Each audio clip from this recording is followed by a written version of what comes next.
వాణిశ్రీ అండి, హౌస్ వైఫ్ని. నేను 33వ డివిజను సత్యనారాయణపురం వాస్తవ్యురాలు. నేను జగన్ గారు ఎన్నో పథకాలు అవి ఇచ్చారండి.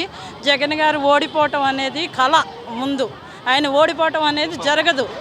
ఎందుకంటే ఇప్పుడు 150కి 150 ఆయన ఏమీ చేయకోకుండానే సీట్లు తెచ్చుకున్నారు.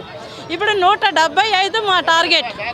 ఆ టార్గెట్ మేము కొట్టాలని అనుకుంటున్నాం. మాకు యుద్ధం సిద్ధం. ఎందుకంటే ఆ 75 కూడా మాకే రావాలి. ఆ 25 కూడా మేమే కొట్టాలి.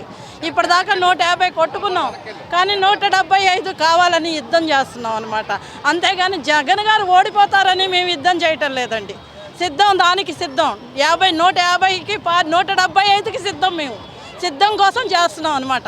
అంతేగాని జగన్ గారు ఓడిపోతారు, జగన్ గారు గెలవరు అనే ఇదిగా మేము చేయటం లేదు.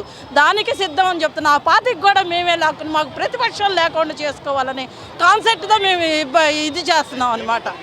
అది దానికోసం కష్టపడుతున్నాం అనమాట. అందుకని దానికి సిద్ధం కోసం చేస్తున్నాం.